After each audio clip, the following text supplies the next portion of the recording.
kasih. Selamat siang, minasan konnichiwa. Terima kasih atas kehadirannya.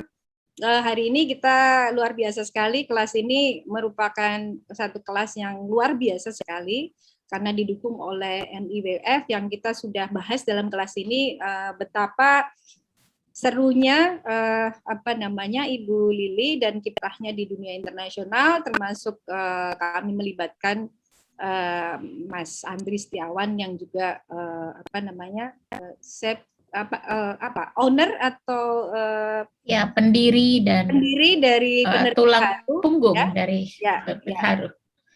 Jadi saya nggak tahu kenapa namanya Haru, mungkin karena waktu itu ada musim sakura ya, jadi mungkin Haru. Saya nggak tahu kenapa dinamakan Haru ini. Saya iseng-iseng bertanya, Mas Andri.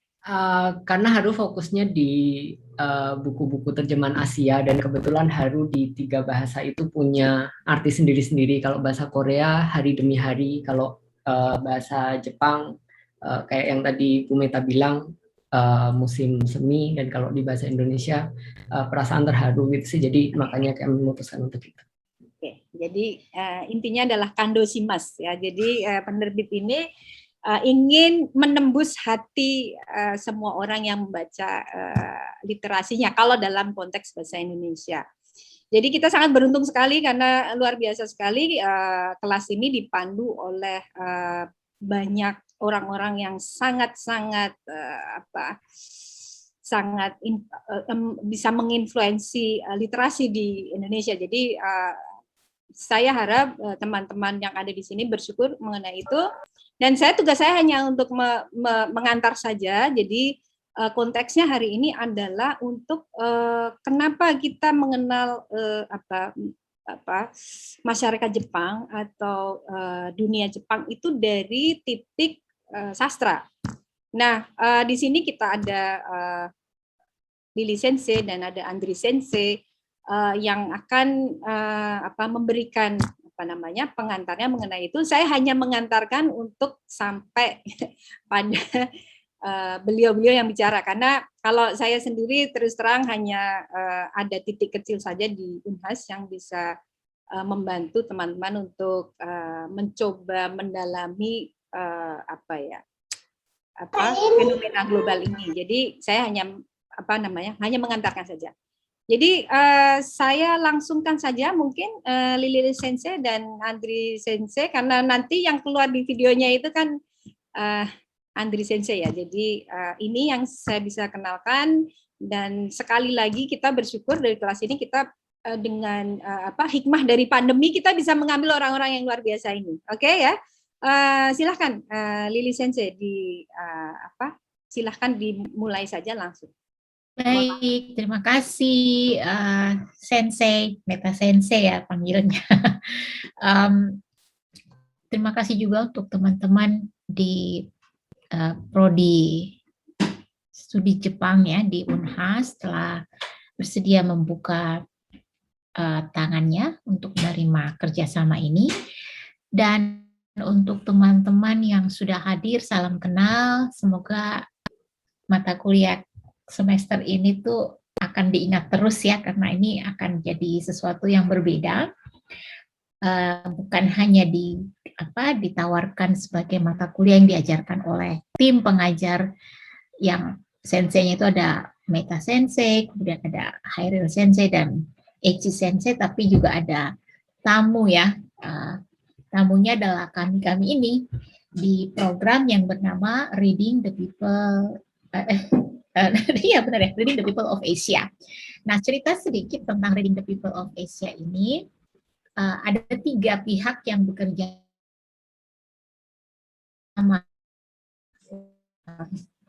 mencoba melihat bagaimana minat baca orang-orang Indonesia bisa kita dorong lagi melalui model pendekatan memperkenalkan budaya dan kehidupan masyarakat Asia lainnya.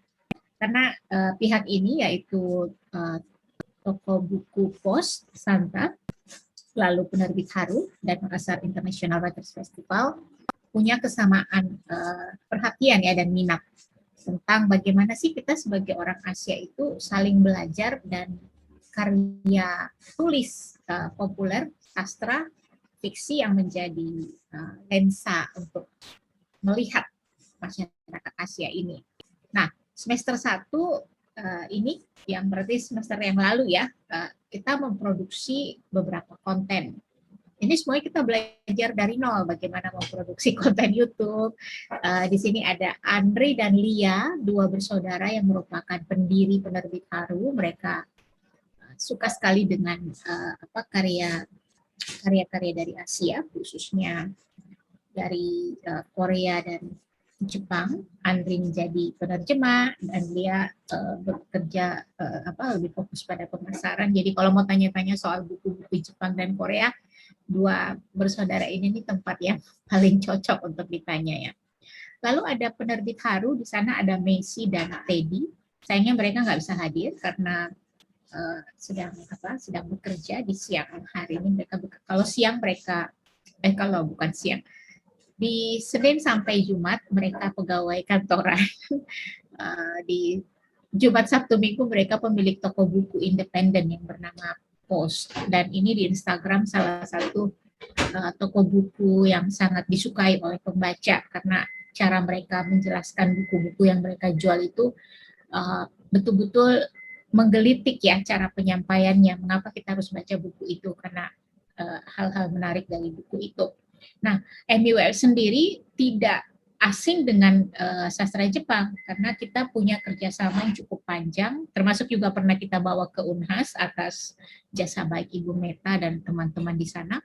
Ketika kita memulai kerjasama dengan Monkey Business, sebuah penerbitan karya-karya kontemporer Jepang yang dikerjakan dengan sangat bagus sehingga dia bisa menginspirasi model diplomasi budaya di negara-negara Asia lainnya ya, karena mereka bekerja dengan sejumlah penerjemah kelas dunia ya seperti Ted Gosen, lalu ada Motoyuki Shibata Sensei, memang namanya sudah sangat besar di Jepang, dan juga ada Roland Kelz dan teman-temannya dengan jaringan sejumlah universitas di Amerika dan Kanada. Jadi mereka masuk ke Indonesia melalui pintu MUF.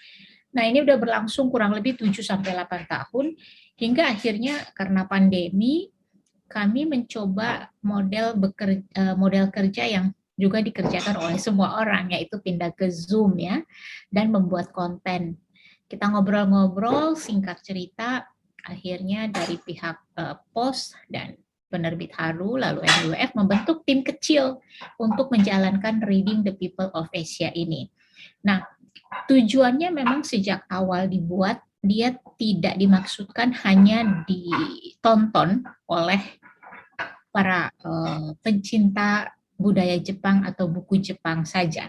Tapi kita memang sudah meniatkan ini akan dibawa dari kampus ke kampus, dan Unhas merupakan kampus pertama yang kita ajak bekerja sama, dan tawaran bersambut dengan baik, sehingga nanti ke depan kita bisa melihat model kerjasama yang seperti ini berkembang terus ya, bahwa dosen tamunya bisa datang bukan hanya 1 kali tapi 1 semester karena mereka udah punya materi yang besar. Nah, sebelum saya lanjut memperkenalkan Lia dan Andri dan penerbit Haru, saya pengen tanya dong di kolom chat, ada yang ikut acaranya Festival Buku Asia nggak? Yang Andri tuh semua orang kagum sama penampilannya menerjemahkan Minato Kanai Sensei. Ada nggak? Karena kita memberikan akses untuk hadir di festival itu untuk peserta mata kuliah ini. Kalau ada bisa ditulis di kolom chat bagaimana kesan teman-teman setelah ikut di acara Festival Buku Asia tersebut. Karena ini penting buat kami yang menjadi penyelenggara acara untuk melihat minat orang yang belum begitu mengenal karya penulis-penulis Jepang terhadap acara-acara seperti yang telah disajikan di Festival Buku Asia itu. Karena biasanya yang berkumpul itu adalah fans atau penggemar si penulis ya, karena dia telah membaca bukunya, Dan memang kita lihat yang hadir ratusan, tapi di antara mereka juga hadir orang-orang yang belum pernah mendengar nama penulisnya, belum pernah mendengar buku yang dibahas, tapi karena dia hadir di acara itu, dia jadi tertarik untuk membaca buku-buku Jepang. Ini penting buat masukan. Jadi kalau bisa meluangkan 1 menit atau 2 menit menulis di kolom chat tentang kesan ketika hadir di acara itu, ini akan berarti juga buat Andri dan teman-teman yang memang menjalankan Festival Buku Asia sebagai acara setiap tahun. Nah, sekarang saya pengen memperkenalkan Andri dan Lia dari Penerbit Haru, partner kita yang menyelenggarakan Reading the People of Asia ini. Ya, kita senang sekali karena rasanya tuh bertemu orang yang punya minat yang sama, apalagi punya skill dan kemampuan yang luar biasa tuh seperti anugerah ya, keberuntungan. Jadi saya pengen memberikan waktu untuk Andri berbicara dulu, memperkenalkan tentang bagaimana pertemuan kita di Reading the People of Asia, lalu bagaimana program ini sendiri membuka peluang-peluang baru bagi Haru sendiri. Dan tentu penjelasan tentang keseharian Andri sebagai seorang penerjemah. Makasih, silakan Andri. Halo, selamat siang teman-teman semua. Nggak nyiapin apa-apa sebenarnya buat ngomong, tapi senang banget bisa hadir di sini sama Kak Lili, Mita Sensei dan teman-teman dari Unhas. Awalnya Reading the People of Asia itu waktu saya diajak dengan Kak Lili untuk membuat sesuatu program yang bisa berguna buat teman-teman yang suka dengan sastra Jepang terutama, dan juga kebetulan banget karena kami memang fokusnya di buku-buku terjemahan Asia, terutama saat ini saya sendiri fokusnya di buku-buku terjemahan Jepang. Jadi kami sangat menyambut baik kerjasama itu karena bisa, saya pribadi bisa senang banget karena bisa menemukan orang-orang yang bisa diajak ngobrol tentang buku-buku Jepang ini. Dan ternyata meskipun saya menemukan bahwa minat genre buku yang saya baca sama Messi, sama Kak Lili itu benar-benar berbeda banget, dan saya menemukan banyak banget judul-judul buku yang menarik dan penulis-penulis Jepang yang selama ini tidak pernah saya dengar namanya, dan itu membuat saya sangat tertarik sekali. Dan beberapa buku saat ini sedang kami review, terutama yang kami dengar dari Kak Lili dan Messi, supaya bisa diterbitkan ke dalam bahasa Indonesia. Jadi doakan beberapa buku yang kami bahas di program Reading the People of Asia itu bisa kami terbitkan dalam bahasa Indonesia dan bisa dinikmati oleh lebih banyak orang, terutama yang nggak bisa berbahasa Jepang gitu sih. Itu sepertinya hal yang menarik yang saya temukan di Reading the People of Asia, karena saya bisa menemukan buku-buku yang di luar pikiran saya, yang di luar minat saya, dan ternyata itu pun menarik gitu sih. Baik, terima kasih. Dan sekarang kita ke panitia penyelenggara kelas ini ya. Hairil Sensei mungkin udah siap, kita bisa nonton videonya. Anggap aja film dibintangi oleh Andri sendiri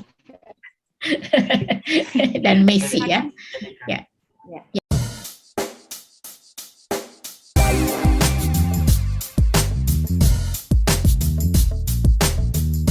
Halo teman-teman semua, selamat datang di acara Reading the People of Asia, acara ngobrol-ngobrol tentang sastra Asia, persembahan bersama dari Makassar International Writers Festival, Penerbit Haru, dan juga Post Bookshop. Perkenalkan, nama saya Messi dari Post Bookshop. Dan saya Andri dari Penerbit Haru. Kami berdua akan menjadi teman ngobrol dalam acara Reading the People of Asia, dan ide acara ini muncul dari kesamaan MIWF, POS, dan Haru yang suka dengan sastra Asia. Dan kami sama-sama merasa bahwa sastra adalah lensa untuk melihat dan mengerti masyarakat sebuah negara. Ya, dan waktu pertama kali ngobrol, Haru, MIWF, dan POS langsung sepakat bahwa season pertama dari Reading the People of Asia akan fokus ke sastra Jepang. Kenapa? Apa sih yang menarik dari sastra Jepang? Mari ikutin obrolan kita dalam episode pertama Reading the People of Asia.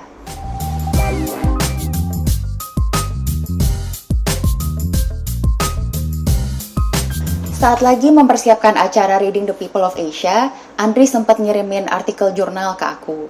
Dari artikel jurnal tersebut yang ngebahas soal sastra Jepang di Indonesia, aku baru tahu bahwa di Perpustakaan Nasional, 85% dari seluruh judul fiksi yang ada memang datangnya dari Asia.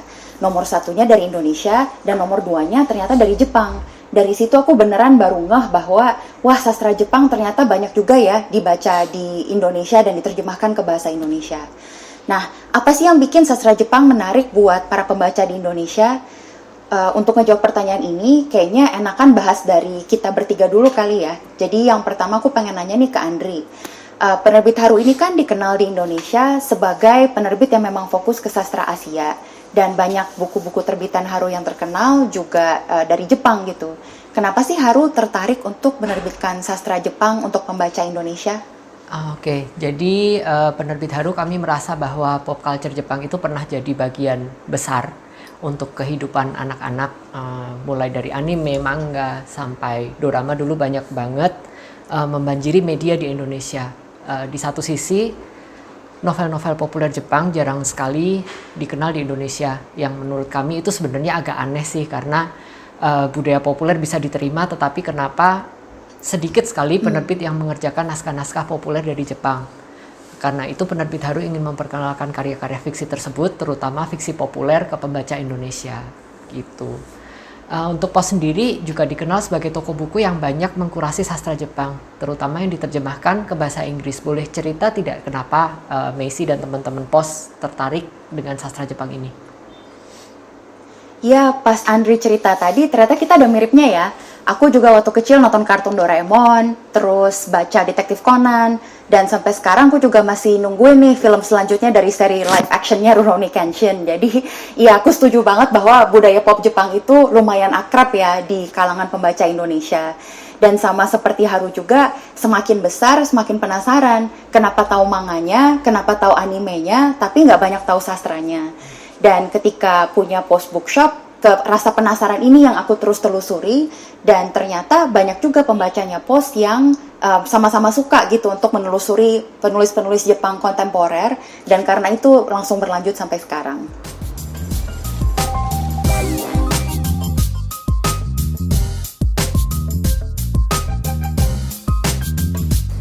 Nah, bulan Februari 2021 kami juga penasaran apa sih yang membuat teman-teman suka dengan sastra Jepang. Karena itu, MIWF, POS, dan Haru mengadakan survei ramai-ramai di sosial media tentang hal ini. Dan salah satu pertanyaan yang kami ajukan adalah, siapa penulis Jepang favorit kalian? Tentu jawabannya sudah bisa ditebak, Haruki Murakami. Nah, apa sih yang istimewa dari Haruki Murakami? Untuk menjawab ini, kami ingin mengundang salah satu fans Haruki Murakami untuk mengutarakan mengapa dia suka dengan Murakami. Saya penggemar Haruki Murakami. Saya membaca karya dia pertama kali di tahun 2000 dari bukunya yang berjudul Sputnik Sweetheart yang keluar di tahun 1999. Begitu membaca buku tersebut, saya langsung jatuh hati dengan Murakami dan kemudian membeli semua buku-buku dia yang lain, dan tidak pernah tertinggal kalau saya dengar ada bukunya yang akan keluar, itu pasti sangat saya nantikan. Saya kadang sampai on waiting list di toko buku gitu. Yang saya suka dari Murakami, ya mungkin juga di-share oleh para penggemar Murakami lainnya, adalah tentu tema yang selalu dia usung tentang keterasingan, kesepian. Saya rasa ini sebuah tema yang sangat relatable untuk manusia urban hari ini. Dan dia juga memadukan realita dan fantasi ya yang sangat berkesan saat membacanya, dreamlike feel gitu. Kita kayak dibawa ke sebuah tempat atau perasaan yang seperti familiar gitu, seperti sangat dekat dengan kita. Ada kesedihan di situ, ada joy gitu, ada macam-macam sekali. Dan juga tentang kehilangan gitu ya, yang menurut saya juga in a way ada romantismenya juga, melankolis. Sangat mudah buat saya membaca Murakami itu bisa sampai menangis. Kadang-kadang menangis itu juga karena indah gitu, menurut saya sangat indah. Karakter-karakter Murakami menurut saya dengan mudah saya bisa relate. Bahkan saat membaca saya bisa menjadi karakter utama tersebut di dalam bukunya gitu. Dan satu hal lagi yang paling saya suka tentu adalah elemen musik di dalam buku-bukunya. Murakami selalu menggunakan musik klasik, musik jazz, juga The Beatles, dan sangat spesifik sekali dia memilih lagu-lagu, dan itu menjadi satu kesatuan yang utuh dalam ceritanya, karena musiknya juga menjadi penting. Kita bahkan jadi harus mendengar kalau kita belum pernah tahu lagu tersebut gitu, mengikat ceritanya, menjadi lengkap gitu ketika kita ingin merasakan atau ingin mengalami apa yang diceritakan oleh Murakami dalam buku-bukunya. Saya tentunya hampir punya semua buku-bukukunya, bahkan sampai yang non-fiction juga. Ada 2 bukunya yang saya baca, What I Talk About When I Talk About Running itu saya juga baca. Dia juga menulis sebuah buku tentang musik jazz. Kalau fictionnya yang paling saya suka adalah Sputnik Sweetheart, karena itu buku pertama tentunya. Norwegian Wood, seperti juga kebanyakan penggemar Murakami pasti. Saya sangat suka South of the Border, West of the Sun, Kafka on the Shore, dan yang paling terakhir saya baca dan mungkin saat ini menjadi favorit saya adalah Colorless, Tsukuru Tazaki and His Years of Pilgrimage. Oke, tadi kita udah dengar dari Mira Lesmana, salah satu fans beratnya Haruki Murakami, tentang apa sih yang istimewa dari karya-karyanya Haruki Murakami. Nah, aku jadi pengen memperkenalkan buku ini untuk teman-teman semua. Kalau penasaran tentang gimana sih ceritanya Haruki Murakami tuh bisa sangat terkenal sampai ke seluruh penjuru dunia, buku ini, Who We Reading When We Reading Murakami, ngejelasin tuh tentang para penerjemah, para agen sastra, editor, sampai penerbit yang bikin karya Murakami ini mengglobal dan bisa dinikmati pembaca di seluruh dunia. Satu hal yang lucu nih yang aku pelajari dari buku ini adalah bahwa buku pertamanya Murakami yang diterjemahkan ke bahasa Inggris itu sebenarnya bukan buat pembaca Inggris atau pembaca internasional, tapi justru untuk pembaca Jepang yang pengen belajar bahasa Inggris gitu. Jadi kalau pengen tahu tentang macam-macam cara sebuah sastra bisa dinikmati pembaca internasional dari lensa karirnya Haruki Murakami, ini nih yang bisa jadi acuan bacaan teman-teman semua. Nah, kalau tadi kita ngobrol soal Haruki Murakami, sebenarnya yang bagus dari Haruki Murakami itu menurutku, Ndri, adalah dia nama yang begitu terkenal, mengglobal, tapi jadi bikin banyak orang penasaran. Siapa sih memang penulis sastra Jepang kontemporer selain Haruki Murakami gitu? Nah, dan sejak itu kayaknya banyak penulis Jepang lain yang kontemporer yang juga diterjemahkan ke bahasa Inggris dan bahasa-bahasa lain di dunia. Nama-nama ini juga keluar di survei yang tadi diceritakan Andri, dan kita akan bahas ini di segmen berikutnya.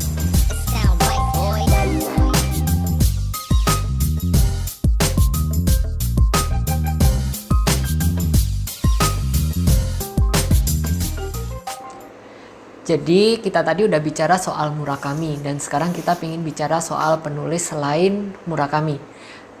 Bicara soal penulis selain Murakami, aku jadi inget Pos pernah mengadakan exhibition Beyond Murakami. Bisa diceritakan tidak sedikit, Messi, soal exhibition tersebut? Oke, boleh, Ndri. Jadi ceritanya rada panjang dikit nggak apa-apa ya. Ceritanya tuh mulai dari tahun 2016. Waktu itu sebenarnya ceritanya tuh mulai dari MIWF. Jadi waktu itu MIWF bikin acara satelit di Jakarta, judulnya adalah Haruki Murakami and New Writings from Japan. Aku semangat banget ya waktu ada acara ini, terus aku datang dan ikutan, dan di situ pertama kali kenalan sama teman-teman MIWF, sama Kak Lili Farid juga, pendiri MIWF. Nah, di acara itu salah satu pembicaranya adalah Aoko Matsuda, penulis perempuan Jepang yang waktu itu aku belum pernah dengar namanya, tapi sekarang jadi salah satu penulis favoritku. Di acara itu Aoko cerita, ya Haruki Murakami itu memang terkenal dan karyanya memang menarik. Tapi sebenarnya kalau menurut Aoko maksudnya ya, kebanyakan penulis Jepang yang menarik dan eksperimental itu sebenarnya penulis perempuan, dan lebih banyak lagi nama yang harusnya dikenal dari Jepang selain Haruki Murakami. Nah, ini yang diomongin Aoko tuh pas banget sama hal-hal yang sering aku pikirkan, terutama karena walaupun Haruki Murakami ceritanya enak dinikmati, aku sering kesel sama dia sebenarnya dan karya-karyanya, karena tokoh perempuannya kok kayaknya cuma jadi karakter sekunder aja ya untuk penggerak perkembangan karakter atau plotnya tokoh laki-laki gitu. Jadi habis acara itu, aku nanya sama Aoko, rekomendasi nama dong untuk aku, dan salah satu nama yang direkomendasiin adalah ternyata sampai sekarang favoritku, namanya Yoko Tawada. Nah, bergerak dari rekomendasi Aoko dan event itu, aku mulai menelusuri penulis-penulis Jepang kontemporer, terutama perempuan, yang diterjemahkan ke bahasa Inggris. Kemudian waktu itu kami bikin eksibisi kecil di Post Bookshop, dan beberapa tahun kemudian bikin eksibisi yang lebih besar bersama dengan Aksara. Jadi gitu sih ceritanya, berangkat dari penasaran nama lain selain Haruki Murakami, sampai jadinya menemukan banyak banget nama-nama penulis perempuan yang sampai sekarang jadi kesukaanku, dan sebenarnya ini sering aku obrolin juga gitu sama Kak Lili. Nah, kalau gitu gimana kalau kita ajak Kak Lili untuk cerita, kenapa sih MIWF dan Kak Lili sendiri tertarik untuk mengeksplorasi nama-nama penulis Jepang selain Haruki Murakami? Hai Messi dan Andri, seru banget ya diskusinya. Nah, ngomong-ngomong tentang Haruki Murakami dan juga penulis-penulis Jepang selain Murakami, di MIWF memang kami beruntung karena sejak awal ingin melihat bagaimana sastra Asia itu masuk menjadi bagian dari sastra dunia dan bagaimana sastra Jepang diakses oleh pembaca di Indonesia, khususnya di Indonesia Timur ya, karena MIWF kan memang fokus di Indonesia Timur. Beruntung sekali karena kami di tahun pertama menggagas program internasional ini sekitar 2015-2016 langsung berkenalan dengan Monkey Business. Jadi sebuah jurnal yang diupayakan oleh sekelompok penerjemah dan juga pencinta sastra Jepang di Tokyo dan di beberapa negara lainnya yang kemudian menerbitkan secara serius kumpulan tulisan dari penulis-penulis Jepang lainnya yang patut mendapat perhatian luas. Nah, dari kerjasama dengan Monkey Business inilah kami kemudian berkenalan dengan begitu banyak nama selain Murakami. Dan betul kata Messi, di situ juga lah saya berkenalan dengan Messi, kemudian tahu yang dikerjakan oleh Post, dan beberapa tahun kemudian akhirnya terhubung deh dengan penerbit Haru bersama Andri dan kawan-kawan. Akhirnya kita sepakat untuk mengadakan kegiatan bersama ini. Nah, pelajaran yang paling penting dari 4 atau 5 tahun terakhir bekerja sama dengan Monkey Business, yang sekarang namanya jadi Monkey saja, bahwa memang setiap kali ada fenomena di mana seorang penulis mendapat perhatian yang begitu besar karena didukung oleh sebuah ekosistem yang bekerja dengan baik di belakangnya, itu sekaligus menjadi pintu masuk sebenarnya untuk mengenal penulis-penulis lainnya. Dengan demikian, kita sebagai penikmat sastra dunia punya banyak alternatif gitu. Dan ini yang terjadi dengan nama-nama baru yang muncul. Dan saya sih secara pribadi tidak sabar ya melihat bagaimana gelombang baru penerjemahan sastra kontemporer Jepang yang fokus pada para penulis perempuan ini. Jadi para penulis perempuan Jepang ini memberi kita sebuah cara pandang baru bagaimana kondisi masyarakat dan bagaimana sekelompok perempuan yang jumlahnya dari tahun ke tahun makin banyak ya, menentang dan mempertanyakan sistem yang bekerja. Dan dari situlah kita mendapatkan begitu banyak alternatif setelah membaca Yoko Tawada, setelah membaca Matsuda Aoko ya, yang belakangan menjadi perhatian dan bukunya masuk sebagai satu dari 100 buku yang patut kita baca ya menurut berbagai versi dan polling di Amerika dan di Eropa.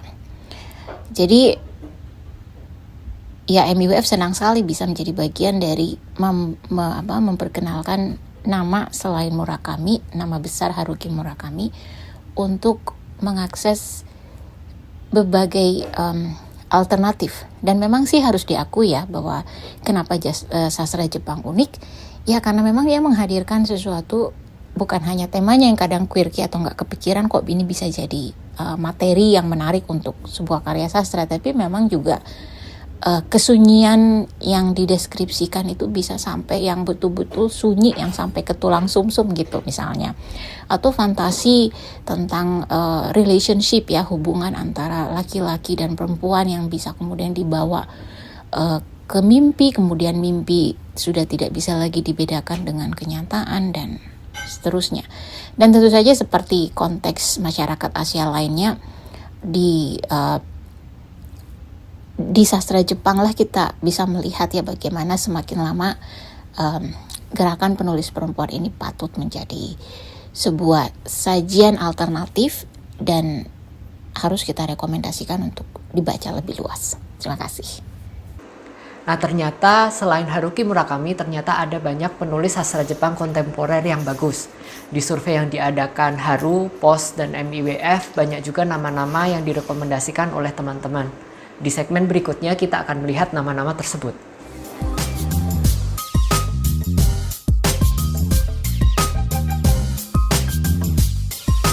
Waktu lihat hasil survei di akunnya POS, ada beberapa nama penulis Jepang yang mungkin kita kenalnya udah agak lama. Misalnya kayak Yukio Mishima, Yasunari Kawabata.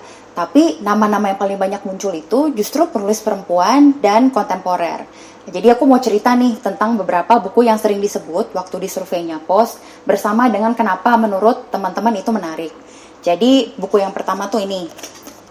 Tada! Convenience Store Woman dari Sayaka Murata. Dan ini mungkin nggak kaget juga ya buat teman-teman karena bukunya terkenal banget gitu. Ceritanya adalah tentang perempuan Jepang pertengahan 30-an yang ngerasa seumur hidupnya dia tuh nggak in-sync ya, nggak nyambung sama masyarakat dan ekspektasi mereka soal perempuan tuh harus gimana. Tapi dia ngerasa betah kerja di minimarket, di convenience store, karena di situ ada skripnya, bagaimana dia harus berperilaku, gimana caranya ngobrol sama orang, dan disitulah dia ngerasa dia bisa jadi bagian dari masyarakat Jepang gitu. Nah, teman-teman yang suka baca buku ini bilang bahwa sastra Jepang tuh menarik karena mereka bisa mengutarakan gitu hal-hal yang nggak kepikiran, sudut pandang yang unik, yang quirky, tapi sebenarnya nyambung banget gitu sama perasaan yang mungkin dialami banyak perempuan urban sehari-hari gitu. Jadi ini satu contohnya. Contoh yang kedua, ini bukunya, ya sebenarnya sih ini pengarangnya yang aku mau ceritain ya. Pengarangnya tuh Yoko Tawada. Buku yang aku punya ini judulnya Last Children of Tokyo, tapi yang disebutin banyak di surveinya POS itu bukunya yang judulnya Memoirs of a Polar Bear. Ceritanya itu adalah dari sudut pandang 3 beruang kutub dari 3 generasi. Jadi ada neneknya yang dulu gede di Uni Soviet, terus ibunya gitu, anaknya nenek ini yang kemudian jadi bintang sirkus di Jerman, dan yang ketiga adalah cucunya, satu-satunya yang laki-laki dan jadi kayak ikon climate change di kebun binatang di Jerman gitu.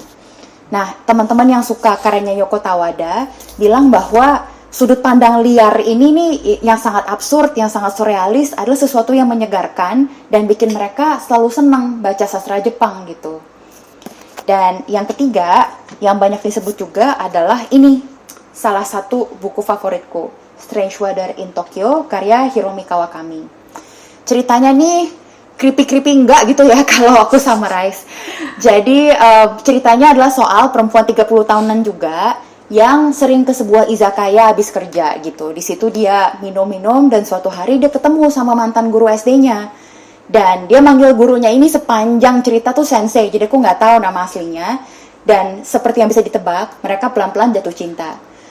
Sekilas kan kedengarannya creepy gitu ya, tapi enggak loh, ceritanya manis banget, sangat melankolis, tapi di sisi yang sama juga diceritakan dengan nada yang biasa aja gitu. Jadi bisa ngomongnya soal kehidupan sehari-hari dengan cara yang lumayan flat, bisa ngambil topik yang agak tabu tapi diceritakan dengan wajar, dan buku ini tuh deskripsi settingnya bagus banget. Jadi ketika mereka cerita tentang piknik di bawah sakura, kelihatan gitu rasanya kayak apa, dan dia juga cerita bahwa abis piknik, minum-minum, ternyata 5 menit kemudian udah rapi semua, karena semua orang yang tadinya mabok pada rapi-rapi dan kemudian meninggalkan tamannya dalam keadaan bersih. Atau setiap kali dia cerita soal pergi ke hutan mencari jamur atau pergi ke onsen, rasanya kayak kita ikutan bertualang gitu ke Jepang. Jadi setting dan sense of place-nya ini yang menyenangkan buat dibaca oleh teman-teman juga. Jadi itu sih yang aku dapat dari survei yang ketika di post gitu. Menurut Andri gimana? Menyenangkan juga sih mendengarkan nama-nama yang belum pernah aku baca, bahkan belum pernah aku dengar. Dan tema-tema yang diangkat ternyata juga unik dan memang sesuatu yang jarang banget untuk dibicarakan di Indonesia. Ya, Andri kan bilang agak unik gitu ya. Tapi waktu aku dengar dari MIWF, kayaknya temuannya tuh mirip-mirip gitu. Nama-nama yang disebutkan tadi juga nama-nama yang banyak disebutkan sama para pembacanya MIWF. Tapi yang beda sendiri nih Haru gitu. Karena ternyata kalau di Haru, teman-teman pembacanya sukanya baca thriller. Ceritain dong, Dri, soal itu. Oh iya, betul. Kalau survei di Haru, mungkin karena kami banyak menerbitkan buku-buku thriller, teman-teman Haru banyak merekomendasikan buku-buku thriller. Dan sama seperti POS, sebenarnya kebanyakan penulis yang direkomendasikan oleh teman-teman pembaca Haru adalah penulis perempuan. Dan yang unik dari thriller Jepang yang kami terbitkan, para penulis ini berhasil menggugat sebuah isu sosial yang dibalut dengan cerita thriller. Mereka bisa menggali perasaan para tokohnya, kemudian menjelaskan dengan rinci soal hasrat yang gelap banget dengan cerita thriller tersebut. Dan di sini aku pengen memperkenalkan dua buku karya penulis perempuan tersebut. Yang pertama adalah Absolute Justice karya Akiyoshi Rikako. Di sini bercerita tentang seorang perempuan yang dia bisa dibilang justice freak. Dia pengen banget menegakkan kebenaran setegak-tegaknya. Dia ingin menegakkan hukum tanpa pandang bulu. Dan di situ bisa dilihat bagaimana sebuah hukum bila ditegakkan setegak-tegaknya tanpa memedulikan kemanusiaan. Jadinya kejam gitu loh. Dan ini mengkritik banget soal hal tersebut. Terus yang satu lagi, aku ingin memperkenalkan buku karya Minato Kanai. Ini sebenarnya juga sudah diterjemahkan ke dalam bahasa Inggris juga. Dan ini terjemahan bahasa Indonesianya. Confession bercerita tentang seorang guru SMP yang anak perempuannya tiba-tiba meninggal di kolam sekolah SMP. Dan si guru ini tahu anaknya tersebut dibunuh oleh salah satu atau berdua anak didiknya. Jadi si guru SMP ini sedang berusaha untuk membalas dendam ke dua anak didiknya tersebut.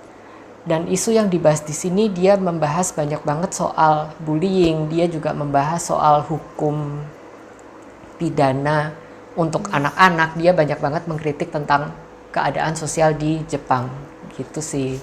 Jadi sebenarnya pembunuhan, meskipun dia bicara soal pembunuhan, tetapi mereka berdua berhasil untuk membahas isu sosial tersebut. Gitu sih menurutku. Oke, wah makasih banyak Laundry, aku jadi diceritain penulis-penulis baru yang sebelumnya aku emang ternyata belum pernah dengar karena aku kurang suka baca thriller kali ya, tapi dari ceritamu aku jadi penasaran gitu. Terus kalau dengar tadi ceritanya Andri, terus juga ingat-ingat apa yang diobrolin sama MIWF sama temuan post di survei, yang menarik tuh buatku adalah ternyata pembaca Indonesia banyak yang penasaran juga ya sama karya-karya penulis perempuan Jepang, dan itu yang banyak disebutkan sebagai favorit. Jadi usulku episode berikutnya kita ngebahas soal Jepang dari kacamata penulis perempuan. Gimana Andri? Boleh banget. Jadi kita bisa mengulik lebih dalam soal penulis-penulis perempuan, juga tema-tema yang mereka ajukan. Terus menurutku dari yang kita bahas ini, yang menarik dari sastra Jepang adalah bagaimana sastra Jepang itu quirky banget. Mereka bisa mengeksplorasi tema dengan sudut pandang yang baru, yang benar-benar segar. Selain itu, sastra Jepang juga bisa menggugat nilai-nilai dengan cara yang halus, dengan cara yang subtle, dan membuat pembaca merasa relate dengan para tokoh yang ada di buku tersebut. Iya, jadi itu ya cerita-cerita tentang kenapa sastra Jepang menarik bagi pembaca Indonesia. Hal lain yang aku dapat juga dari survei itu adalah kita semua nih pembaca di Indonesia sama-sama semangat menunggu apalagi nih yang akan keluar dari Jepang, terjemahan apalagi yang akan datang. Karena kita sadar bahwa gelombang penerjemahan sastra Jepang itu sedang berlangsung ya, kita bahkan belum melihat puncaknya. Jadi nggak sabar juga sih nanti di episode-episode berikutnya membahas sastra Jepang kontemporer dari berbagai sisi. Oke teman-teman, itu tadi ngobrol-ngobrol kita teman-teman kalau misalnya ada penulis Jepang yang ingin direkomendasikan, beritahu di kolom komentar di bawah. Selain itu jangan lupa untuk menyalakan notifikasi untuk episode berikutnya. Jangan lupa like dan subscribe juga. Terima kasih teman-teman sudah bergabung di episode pertama Reading the People of Asia edisi Jepang. Sampai ketemu di episode berikutnya bersama dengan Post, Haru, dan MIWF, dan kita akan membahas soal sastra Jepang dari kacamata penulis perempuan. Sampai ketemu! Sampai ketemu.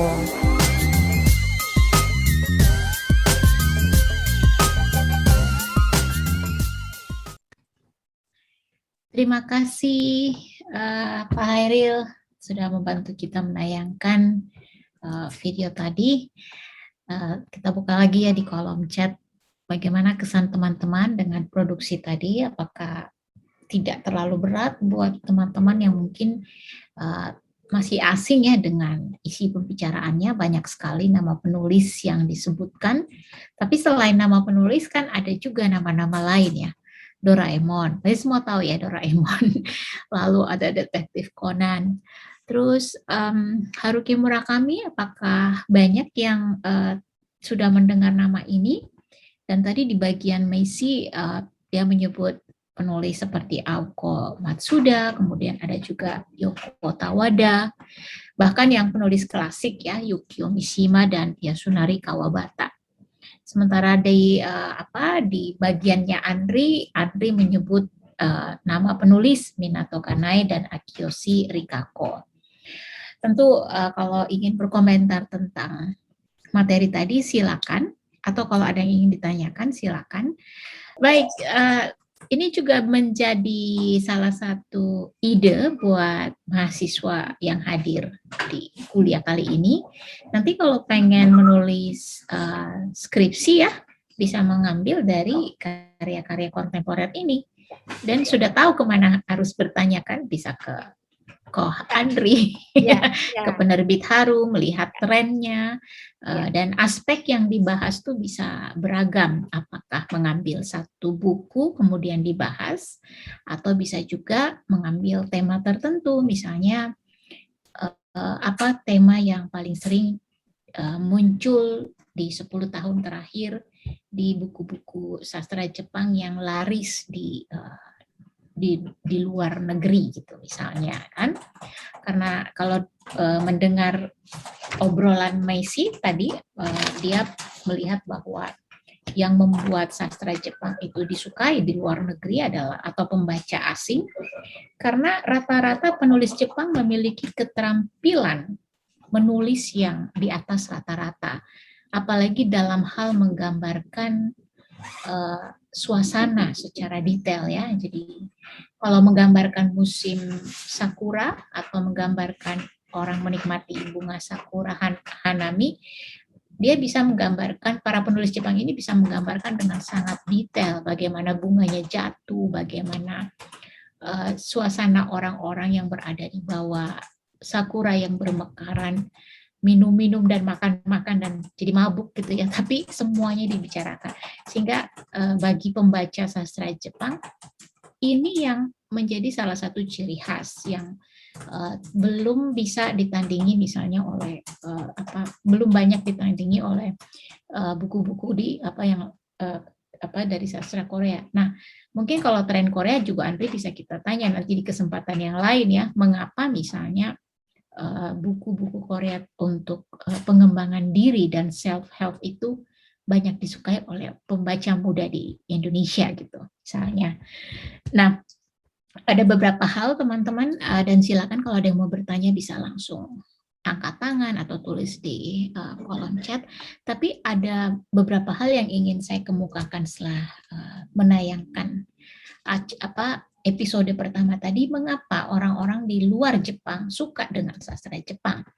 Pertama, karena ada support system yang sangat bagus yang mendukung kerja-kerja kebudayaan mereka ya. Jadi penerjemahnya punya dukungan yang bagus, penerbit juga berlomba-lomba untuk terus mencari penerjemahan ya, hak penerjemahan. Dan selain itu memang apapun yang terkait Jepang saya kira tidak akan mati ya. Meskipun mungkin dia tidak lagi mendominasi karena lagi ada gelombang Hallyu yang luar biasa, tapi dia tidak pernah mati.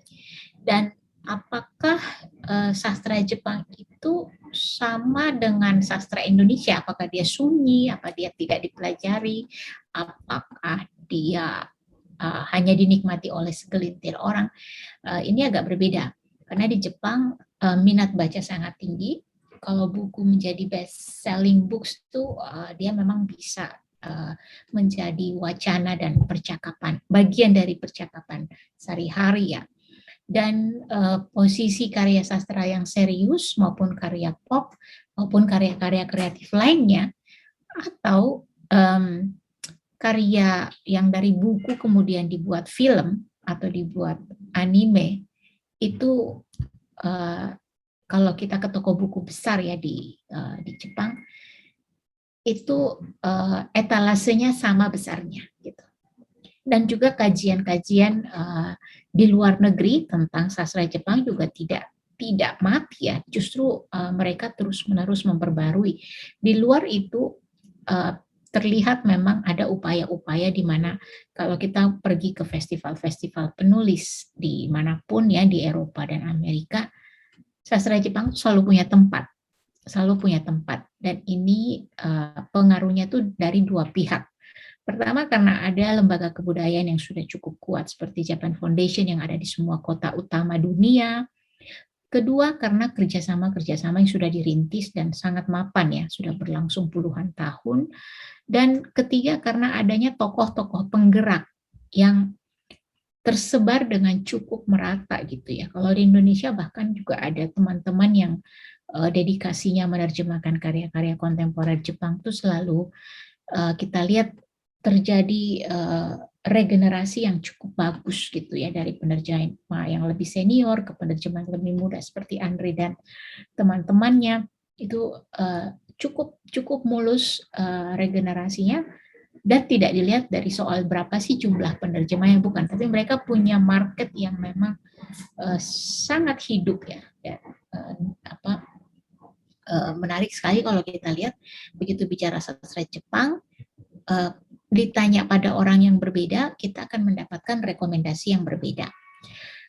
Lalu di sini barangkali bisa kita mulai membicarakan bahwa ketika kita membicarakan sastra Jepang, buku menjadi salah satu pintu masuk untuk memahami kondisi sosial masyarakat Jepang.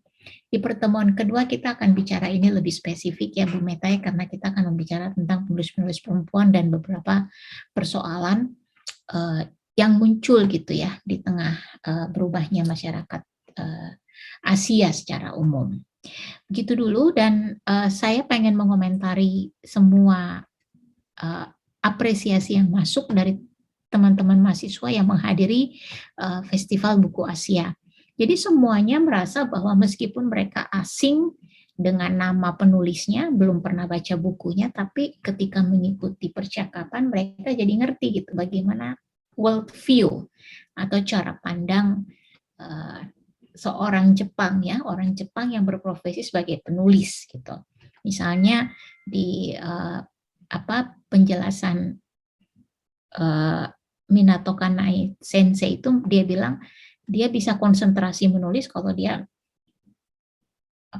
mengulum permen karet dan itu banyak mendapat respon waktu itu. Wah, nggak nyangka ya kalau penulis yang lain kan olahraga dulu atau minum kopi, kalau dia tidak, dia mengulum permen karet gitu. Nah, beberapa hal lagi bahwa ketika ada seorang penulis yang sangat terkenal seperti Haruki Murakami, dan ini terjadi secara khusus di sastra Asia Timur ya, Asia Jepang, sama dengan yang terjadi pada sastra Cina. Ada Moyan membuka pintu sehingga sekarang orang lagi cari banyak sekali buku sastra kontemporer Cina. Haruki Murakami juga membuka pintu bagi pencinta sastra Jepang untuk nyari terus siapa lagi nih penulis-penulis baru yang perlu kita kenal gitu. Nah, persoalannya adalah satu, terjemahan. Bagi yang bisa mengakses terjemahan bahasa Inggris, sekarang ini relatif cukup ini ya, cukup cepat gitu. Jadi kalau ada buku yang dibicarakan di Jepang, biasanya dalam hitungan 1 tahun, 1,5 tahun, terjemahannya itu udah bisa cepat kita dapatkan dalam bahasa Inggris. Nah, penerjemahan ke dalam bahasa Indonesia ini sebenarnya yang mungkin tidak bisa kita lihat bisa tersedia cepat ya, kecuali kalau memang buku tersebut tuh menjadi sebuah fenomena yang sangat luar biasa. Misalnya Sayaka Murata dengan convenience store women itu atau mbak-mbak Alfamart itu itu cepat, dan memang responnya begitu keluar edisi Indonesianya dia masuk menjadi jajaran buku terjemahan dan buku sastra secara umum yang langsung best selling. Jadi teman-teman yang ikut mata kuliah ini mungkin mulai sekarang bisa mencoba ya melihat kemungkinan untuk menikmati 1 atau 2 buku sastra Jepang. Kalau kita tanya Andri, pasti rekomendasinya bisa dilihat dari penulis-penulis yang dia bahas di episode ini ya. Buku dari Minato Kanae atau buku yang ditulis Akiyoshi Rikako. Jadi thriller, mungkin anak-anak muda mungkin lebih cocok untuk itu. Kalau melihat rekomendasi dari Messi itu mungkin tidak begitu cocok, tapi dia cocok banget dengan mata kuliah ini karena dia adalah buku-buku yang disebutkan Messi di acara episode pertama ini bercerita tentang orang-orang di Jepang, khususnya di kota besar ya, dengan setting kota besar seperti Tokyo, yang menggugat tatanan sosial gitu. Misalnya Convenience Store Women karya Sayaka Murata ini, dia itu pengen mempertanyakan tentang kenapa sih kalian itu melihat saya sebagai orang yang aneh kalau saya memilih jadi perempuan yang tidak mau menikah tapi juga nggak mau berkarir gitu. Karena kan seolah-olah tuh perempuan Jepang diperhadapkan, kamu kalau mau nikah ya tinggalkan karirmu karena tidak mudah membesarkan anak tanpa dedikasi sepenuhnya kan. Kalau punya mimpi yang lain, tunggu dulu anakmu besar baru kamu bisa kejar lagi mimpimu. Atau kalau kamu pengen berkarir, pikir-pikir dulu soal menikah gitu. Karena jangan sampai komitmen kamu berumah tangga bisa menjadi penghambat untuk karirmu. Makanya tokoh-tokohnya juga adalah perempuan usia 30-an yang kemudian mencoba melakukan perlawanan terhadap sistem sosial yang mengekang mereka gitu. Nah, ternyata ketika buku Sayaka Murata ini udah beredar di luar negeri ya, dibaca oleh orang yang mengaksesnya dalam bahasa Inggris, kemudian bahasa lain, sampai hari ini dia sudah diterjemahkan dalam 45 bahasa. Dari Eropa, Amerika, Timur Tengah, Asia Tenggara, selalu ada orang yang merasa, aku juga merasakan hal yang sama gitu. Jadi relate dia dengan ceritanya si mbak-mbak penjaga minimart ini gitu. Kenapa sih kalau kita punya nilai hidup dan standar hidup yang tidak sama dengan masyarakat pada umumnya, kalian merasa saya aneh gitu. Padahal ini kan hidup saya gitu. Kenapa kalian yang harus kenapa kalian yang harus pusing gitu ya? Karena teman kerjanya pusing, orang tuanya juga ikut gelisah, sahabat-sahabatnya juga gelisah. Padahal dia merasa kapasitas dia memang ya cuma bisa menjadi penjaga minimarket ya, kombini ya istilahnya kalau di Jepang gitu.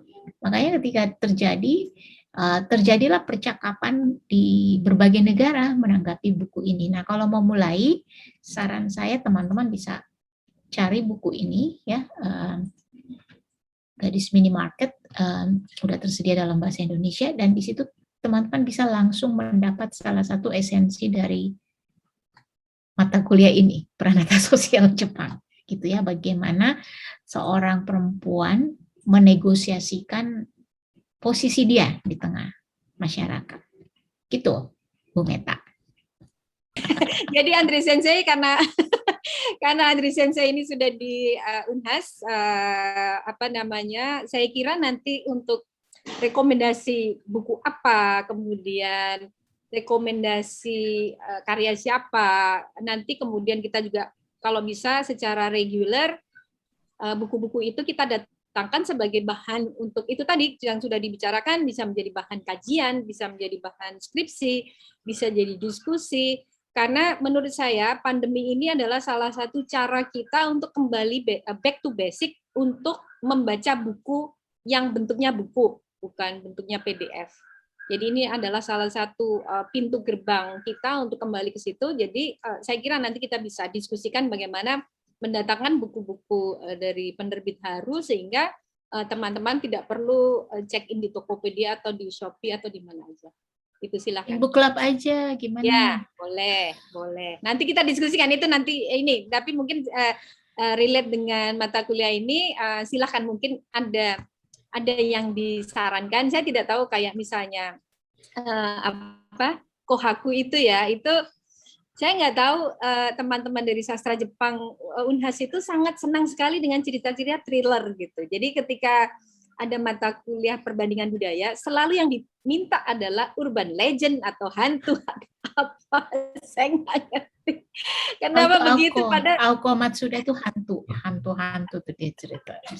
Jadi apakah Mbak Alfamart atau Mbak Alfamidi itu kan sekarang relate. Jadi jangan sampai nanti lulusan sastra Jepang mungkin nanti dari penulis Indonesia bisa mas-mas Gojek menjadi bahan novel ya. Kita orang Jepang itu nggak tahu gimana bisa membuat satu perspektif yang kita nggak pernah menduga gitu. Karena dulu dimulai dengan Neko gitu. Bagaimana cara berpikir kucing menghadapi orang-orang sekitarnya yang sangat munafik. Itu juga dari Jepang juga gitu. Jadi baik gitu. Silakan Andri mungkin silakan ditambahkan.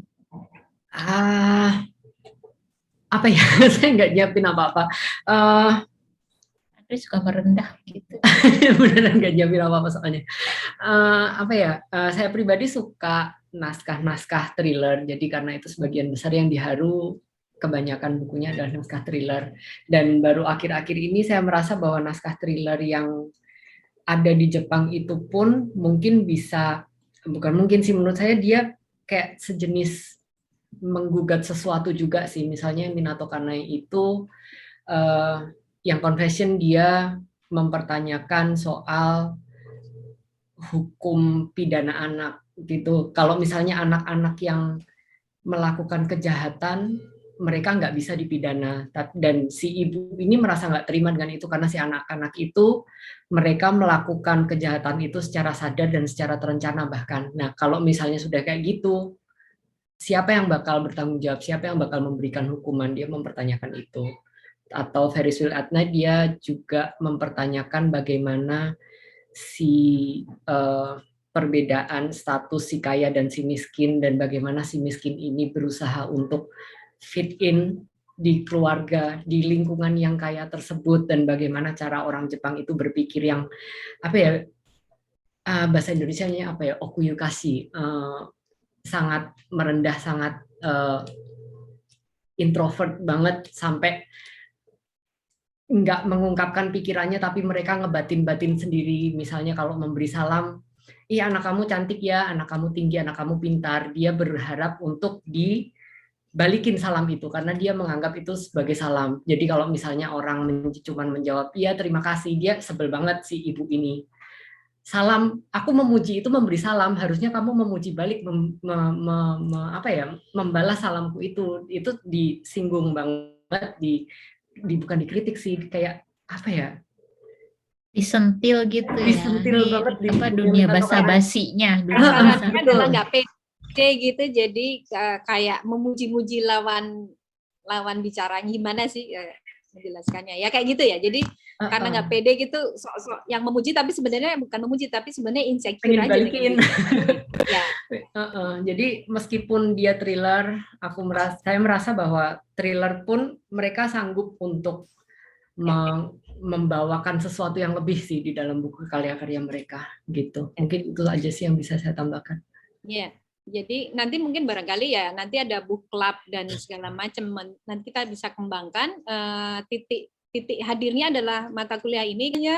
Saya kira ini adalah mata kuliah yang bisa dijadikan entry gate gitu ya untuk banyak hal tentang ilmu kejepangan, karena ilmu kejepangan itu sebenarnya sekarang adalah stucknya itu karena sangat anime, sangat apa namanya istilahnya hanya itu saja, tapi sebenarnya banyak sekali yang bisa dikembangkan dan itu tidak pernah dilirik oleh banyak orang. Dan ini membuka mata saya bahwa oh ya ini ternyata titiknya dari situ, dari sastra itu ternyata ketimpangan ekonomi Jepang ternyata bisa di situ juga kita lihat kan. Nah waktu saya ketika saya datang Minato Sensei itu saya juga shock karena saya Kohaku itu saya sudah lihat, saya tidak membayangkan seorang yang ibu-ibu sekali yang perempuan itu membicarakan tentang pembulian, darah dan segala macam.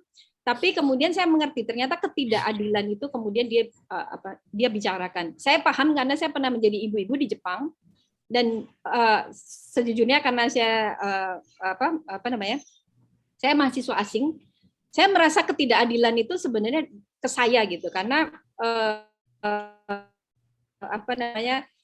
mahasiswa asing miskin pula harus memenuhi segala hal dengan standar Jepang itu berat sekali dan saya itu sebenarnya hampir berteriak gitu, hey Jepang please yang adil dong melihat saya sebagai orang yang di bawah UMR ini untuk tidak menyediakan hal yang mahal seperti itu. Jadi saya mengerti sekali bahwa itu ternyata juga terjadi pada ibu-ibu Jepang yang sebenarnya mereka juga seperti itu gitu. Jadi ketidakadilan itu selalu menjadi bahan tulisan yang sangat menarik. Tapi tadi ini ada pertanyaan dari Undip. Ya. Boleh saya jawab ya? Ya, silakan. Dan sebelum menjawab saya pengen nyambung sedikit soal ibu-ibu ya, karena mungkin kalau lihat namanya Minato, karena pikirnya ini penulisnya mungkin masih muda gitu ya, atau 30-an, 40. Nah, ini adalah fenomena yang dilihat oleh orang-orang di Amerika dan Eropa itu sebagai sesuatu yang unik. Mereka ini semua penulis perempuan itu rata-rata late bloomers nih, Bu Meta. Artinya, kalau mereka ibu rumah tangga, nanti setelah selesai urusan membesarkan anak, baru mereka mulai menulis. Ya, itu ada beberapa yang pemenang Akutagawa Prize itu rata-rata kalau perempuan ibu-ibu yang udah selesai ngurus rumah tangganya baru masuk ke dunia penulisan. Karena kan kita kenal ya orang Jepang tuh kalau ngasih komitmen ke satu pekerjaan kan 100% ya, dia nggak kayak kita setengah-setengah itu dia. Jadi dia nggak mau pegang model yang biasanya kita lakukan di Indonesia itu kayak multitasking gitu ya. Mereka kan orangnya sangat fokus gitu ya. Jadi ini fenomena yang hanya kelihatan di Jepang deh, di dunia penulisan. Nah, inilah bagusnya dunia kreatif ya, seperti penulisan, karena nggak mengenal umur gitu. Dan semua orang dapat kesempatan yang sama. Oke, menjawab soal mengapa ya kalau kita lihat orang Jepang tuh kan biasanya kesulitan gitu ya, atau jarang mengungkapkan perasaan pribadi. Tapi kalau kita melihat keterampilan menulis mereka, kok bisa sangat halus dan subtil. Nah, ini bukan hanya keterampilan menulis ya, tapi cara memasak ide juga banyak hal yang tidak terduga kan. Mungkin di kelas kedua atau kelas ketiga nanti kita akan bagikan salinan cerita pendek dari Alko Matsuda yang tokoh utama cerita itu adalah lagu kebangsaan Jepang. Ini yang Bu Meta pernah terjemahkan waktu dia datang ke Makassar. Menarik sekali melihat bagaimana imajinasi dia menjadikan lagu nasionalnya sebagai tokoh utama di sebuah cerita gitu ya. Nah, untuk menjawab yang pertanyaan tadi dari mahasiswa Undip ya, Alisa, kita tidak boleh lupa bahwa di tengah masyarakat Jepang, tradisi itu adalah bagian dari kehidupan mereka. Dan dalam tradisi ini tuh saling menjalin antara kepercayaan, agama, dan sistem nilai. Dan dalam sistem nilai mereka, kehidupan yang seimbang antara manusia, alam dan pencipta itu terus-menerus dihadirkan gitu ya. Sehingga kalau di tangan penulis itu mereka punya modal budaya yang sangat kuat untuk menceritakan itu. Jadi mereka bisa mengapresiasi suara angin misalnya. Mereka bisa menulis sangat panjang dan sangat indah tentang musim dan transisi antara dari satu musim ke musim yang lainnya. Itu mereka sangat luar biasa gitu ya.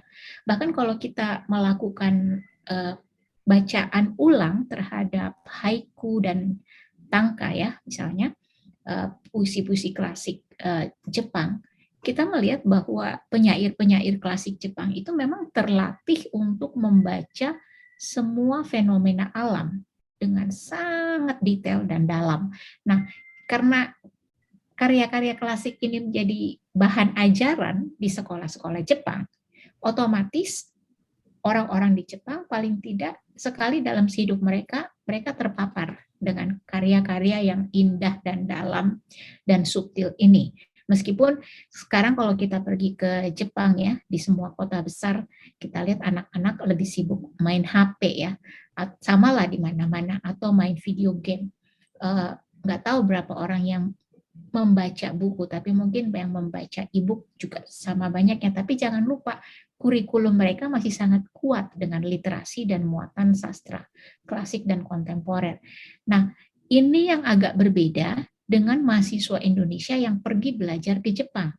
Kecuali kalau kalian memang berminat pada buku-buku Jepang, mungkin bisa mengakses atau pengen tahu dan punya keinginan untuk mengakses itu. Tapi kalau kalian pergi ke Jepang karena mempelajari hal yang lain, belum tentu juga kalian bisa menggunakan kesempatan itu untuk mengakses literasi Jepang, baik yang klasik, kontemporer, sastra, maupun yang populer yang sangat kaya. Karena itu yang saya amati selama 5 tahun saya tinggal di Jepang, karena bergaulnya sama anak-anak yang belajar nuklir, biomedicine, atau ilmu-ilmu eksakta lain, mereka nggak kenal Murakami. Mereka tidak membaca Yasunari Kawabata gitu. Mereka tidak kenal itu semua karena memang lagi-lagi di sistem pendidikan formal kita di Indonesia, kita tidak diajarkan untuk menghargai karya tulis ya. Kalaupun ada cerita atau materi sastra di kurikulum kita, yang kita hafal itu tanggal lahir dan tanggal wafat si seniman atau si penulis. Ya kan? Hairil Anwar lahir tanggal berapa, tahun berapa, wafat tanggal dan tahun berapa gitu. Kemudian ikut lomba puisinya. Tapi tidak ada kelas apresiasi sastra. Ini semua mempengaruhi. Dan makanya kalau banyak orang yang sangat percaya bahwa pilar kebudayaan sebuah bangsa itu bisa diukur dari seserius apa mereka merumuskan dan mendesain kurikulum sastranya dan sejarahnya. Ya, kita baru ngerti bahwa bangsa itu memang betul-betul bangsa yang besar. Gitu. Terima kasih. Sebelum kelas ini saya ada kelas sejarah kuno dan saya selalu menyatakan bahwa sejarah klasik Jepang itu dimulai, salah satunya adalah di periode Heian ketika Murasaki Shikibu menceritakan tentang Genji Monogatari. Seperti tadi yang dijelaskan, secara detail sekali Murasaki Shikibu bisa menjelaskan bunga lavender, kemudian fujii, kemudian sakura, dan seterusnya, dan seterusnya. Jadi menurut saya orang Jepang itu pada umumnya saya tidak tahu mempunyai semacam ketenangan ala Zen yang bisa memformulasikan harmonisasi alam ke dalam pikirannya dan tulisannya. Sebaliknya orang Indonesia mungkin, saya tidak tahu ya, mungkin lebih jago untuk bicara. Makanya kita tahu Twitter itu pasti dikuasai oleh orang Indonesia gitu. Tapi kalau Jepang itu memang secara tulisan, secara mungkin lebih introvert gitu ya, memikirkan di dalam kepalanya, kemudian dia bisa saripatikan. Jadi mungkin ada semacam perbedaan karakteristik atau saya tidak tahu dari sisi apa, tapi memang Jepang sejak dari zaman masa dulu sangat sangat dokumentasinya sangat luar biasa. Pencatatan ya, jadi pencatatan itu menjadi hal yang tidak terpisahkan dalam sistem Itu yang kita masyarakat tidak- mereka. Bukan yang kita tidak punya, tidak, tapi kita hanya banyak terbentur dengan hal-hal yang lain gitu. Jadi secara karakteristik manusianya juga yang mendukung gitu. Mungkin nah ini saya penasaran dengan Mas Andri nih, malah saya malah agak belok sedikit karena kenapa dari fisika kenapa kemudian belok dengan sastra? Apakah karena terpapar atau maksudnya mungkin capek dengan angka-angka kemudian gimana?